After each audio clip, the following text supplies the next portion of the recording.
जय श्री कृष्णा। आज से हमारा हिंदू नव वर्ष शुरू हो गया है। आप सबको हार्दिक बधाई, शुभकामनाएं। नवरात्रे भी शुरू हो गए हैं आज से, उसकी भी हार्दिक शुभकामनाएं। परमात्मा करे ये नवरात्रे सबके परिवारों में खूब खुशियाँ लाए, सबका स्वास्थ्य अच्छे नजर आए, अच्छे हों, अच्छे रहें। प्रभु सबको लंबी उम्रें दे। हमारे जय श्री जो राम लला पधारे हैं, बिराजे हैं, उनसे भी अनुरोध है कि अपना समृद्धि का आशीर्वाद सब पे दे, सब पे। जो उनके वहाँ गए हैं, वो जो यहाँ नहीं गए, जो नहीं जा पाएंगे, उन सबको अपना दिल से आशीर्वाद दें। आज मैं आपको एक ऐसी महिला से मिलवाने जा रहा हूँ जिनके बारे में मैंने भी पहले ज़्यादा ध्यान नहीं दिया। 1-1.5 महीने से मैंने उनके बारे में सुनना शुरू किया है, लेकिन 2-3 दिन से मेरे दिमाग में ज़्यादा आया उनके बारे में। एक वीडियो उनका परिचय का आया। श्रीमती स्नेहलता कौम्पेला। अब ये कास्ट मैं कौम्पेला बोल रहा हूँ, उम्मीद है कौम्पेला जी, उम्मीद है ये कास्ट मैंने ठीक प्रोनाउंस की है। हैदराबाद से। उनका पीछे मैंने एक इंटरव्यू भी देखा था, चैनल्स पे तो आ ही रही हैं, काफ़ी चैनल्स पे आ भी रही हैं वो। हैदराबाद से उनका मुकाबला हो रहा है हमारे चिर परिचित ओवैसी साहब से। यहाँ स्नेहलता जी के बारे में ओवैसी साहब को सब जानते ही हैं, और नॉर्मली अपने वो परिवारों के बारे में ज़्यादा चर्चा करते नहीं हैं। और स्नेहलता जी के परिवार के बारे में भी मैंने अभी पढ़ा ही है, ऐसा हमने कभी सुना नहीं, जाना नहीं, लेकिन जो पढ़ा है कि उन्होंने अपने 3 बच्चों को घर में ही पढ़ाया, और तीनों ही बच्चे IITians हैं। तीनों बच्चों ने IIT किया हुआ है। खुद वो MA हैं और एक हॉस्पिटल की प्रबंधक भी हैं। चैरिटेबल का भी बहुत काम वो करती रहती हैं। हिंदू जागृति का भी उनके मन में भाव रहता ही है। जो मैंने वीडियो देखा वो एक शिव जी के मंदिर में है, पूरी पूजा विधि विधान से कर रही हैं, अपने मंत्र खुद बोल रही हैं पूरे। बहुत अच्छा लगा, बहुत अच्छा लगा। कई बार मैं सोचता हूँ कि ऐसी महिलाएं या ऐसे पुरुष हमारे देश में बहुत देर से क्यों नज़र आते हैं। ये इतने योग्य हैं। ओवैसी साहब तो बहुत योग्य है, मैं ओवैसी साहब को भी बहुत पसंद करता हूँ। देखिए, इसमें यहाँ कोई मैं ये कहूँ नहीं हूँ। ओवैसी साहब की खासियत भी मैं बताता हूँ, he is soft as well as hard. एक ऐसे व्यक्ति हैं जो सॉफ्ट भी हैं, हार्ड भी हैं। पार्लियामेंट में मैंने बहुत बार देखा है उनको, हंसते भी देखा है और गुस्से में भी देखा है।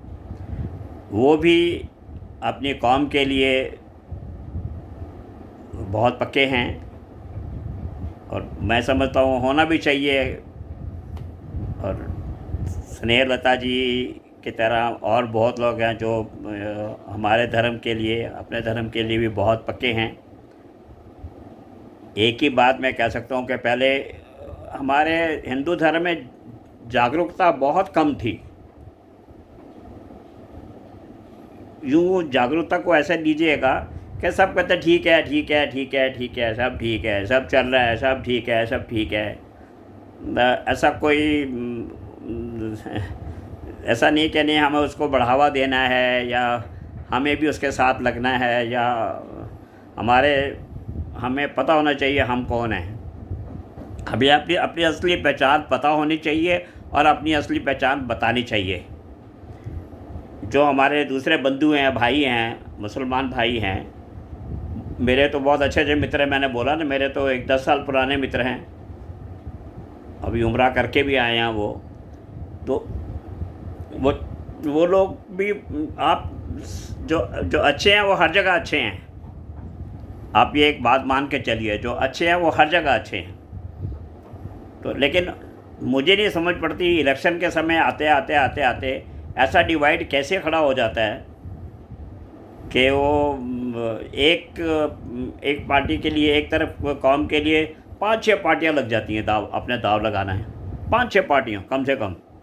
मुझे नाम लेने से कोई मतलब नहीं है, यहाँ तो ओवैसी साहब हैं तो मैं औरों का नाम क्यों लूँगा, वो जहाँ जिसके और आएंगे। जबकि हमारे सनातन के लिए, सनातन धर्म के लिए, हिंदू धर्म के लिए खाली एक ही पार्टी, अगर दिल से बोलूँ तो खाली एक ही पार्टी है, वो भी पिछले 10 साल से उन्होंने जागरूक किया है। जागरूक का मतलब ये नहीं कि उनको कोई हमें हथियार पकड़ा दिए, या जागरूक किया कि आप भी कुछ हैं, अपनी अपनी विरासत को संजो के रखिए। नहीं तो पहले तो ये सब जिसे बोलते हैं ना, वेस्टर्न कल्चर इतना बुरी छाया जा रहा है, या छाया जा भी रहा था, अभी भी है। जो हमारे नए यंग जनरेशन निकल रही है घरों से 10th के बाद, 12th के बाद, वो तेज़ी से वेस्टर्नाइज कल्चर की तरफ जा रहे थे। एनीवे, मैं स्नेह लता जी के ऊपर आता हूँ। मैंने उनके 2-3 स्पीचेस सुनी है। मेरा मन इतना प्रसन्न हुआ कि हैदराबाद जैसी जगह, क्योंकि मैं हैदराबाद होके आया हूँ, मुझे मालूम है वो मेजॉरिटी मुस्लिम सिटी है, वहाँ रह के वो हिम्मत कर रही हैं, अपना प्रचार कर रही है। हार जीत तो हमें कोई, मुझे इससे कोई वो नहीं है, कोई एक हारेगा एक जीतेगा। काश ऐसी जगह दोनों जीत जाते तब भी चलता, कोई बात नहीं है, लेकिन एक ने ही जीतना है। तो अब ये वहाँ के लोग, वहाँ के युवा जनता और वहाँ के प्रबुद्ध लोग, पढ़े लिखे लोग, वही फैसला करेंगे। अभी तक तो शायद ये, जहाँ तक मैंने सुना है, ये सब वन साइडेड इलेक्शन रहे हैं ओवैसी साहब के लिए। इस बार मुझे पता नहीं है ये 1 साइडेड है, 2 साइडेड है, या मुझे कुछ पता नहीं है, क्योंकि मैं इतने दूर से ना तो ये गैस लगाता हूँ, ना मेरा ये काम है। हम तो शुभकामनाएं दोनों को दे सकते हैं, लेकिन स्पेशली मैं स्नेह लता जी के लिए बोलूँगा, बहुत मन प्रसन्न हुआ उनको पूजा करते हुए देखते हुए। और ये पढ़ के कि उन्होंने घर में रह के अपने बच्चों को पढ़ाया, वो हालात मुझे मालूम नहीं है, उसमें जाने की ज़रूरत है, लेकिन वो पढ़ के भी बच्चे कितने होनहार हैं मुझे नहीं मालूम, वो पॉलिटिक्स में है या कहाँ है, मेरे को इतना तो समझ है नहीं। लेकिन हेड्स ऑफ टू दैट स्नेह लता जी लेडी। वो चाहे जो भी रिज़ल्ट आए मुझे मालूम नहीं है, but she is a gem for our country.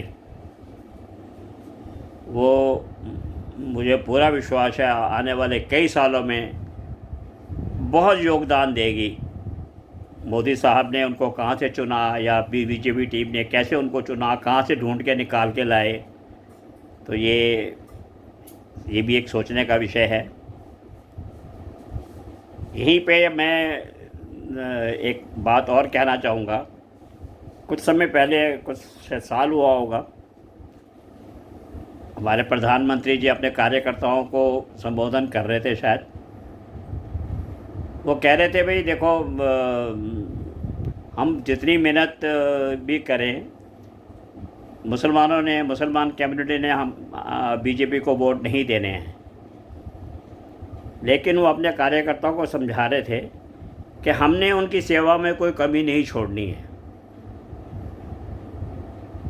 ये तो मतलब ऐसा उनको लगना नहीं चाहिए कि उनके साथ कोई भेदभाव हो रहा है।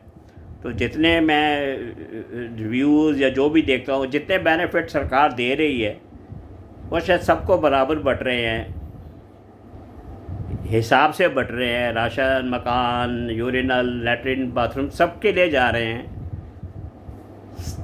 कोई कोई कुछ भी ऐसा नहीं है जो एक को जा रहा है और दूसरे को नहीं जा रहा है। सो कम से कम सबके मन में ये तो रहना चाहिए कि ये जो भी ये सरकार इस समय है ये निष्पक्ष है। इस तरह के हिसाब से ये बिल्कुल निष्पक्ष है। ऑफ कोर्स फिर वही बात है, अपने धर्म के लिए जैसे सब अपने अपने धर्म को मानते हैं, अपने धर्म को मानना भी ज़रूरी है, उसको आगे प्रचार करना भी ज़रूरी है। सबको करना चाहिए अपने अपने तरीके से, लेकिन हमारा सौहार्द, हमारी दोस्ती, हमारी मित्रता, हमारे रिलेशंस हमेशा ही मधुर रहने चाहिए। आखिर सब ने सारी उम्र जितने जितने साल हैं सब ने यहाँ ही रहना है, इस देश में रहना है, सभी इस देश के वासी हैं। आखिर में मैं बोलूँगा good luck to both Owaisi sir and Snehlata ji. And फिर मैं बोलूँगा अपने मित्रों को, अपने निवासियों को, जागरूक नागरिक बनिए, अपने वोट का ज़रूर इस्तेमाल कीजिए। Please please please. आप मैंने बोला आपका एक वोट 1 लाख वोट के बराबर गिना जाता है, गिना जाएगा। आप इस तरह सोच के चलिए। देश की तरक्की में योगदान देने में सबकी भागीदारी होनी चाहिए, सबकी भागीदारी होनी चाहिए। तो अपने वोट वाले दिन वोट का इस्तेमाल कीजिए, बाहर भागने की कोशिश मत कीजिए। इस बार मत जाइए, प्लीज़ मत जाइए बाहर, आगे पीछे चले जाइए। वीडियो पसंद आए तो लाइक कीजिए, शेयर कीजिए, चैनल को सब्सक्राइब करना है तो मैं खुश होऊंगा। नहीं तो कोई बात नहीं है। आप देश के कार्य में अपना योगदान दीजिए, ये ज़्यादा ज़रूरी है। ये चैनल तो सिर्फ मैं अपने मन की बात को आप तक रखने के लिए चलाता हूँ। बहुत बहुत शुभकामनाएं, रामनवमी की फिर शुभकामनाएं।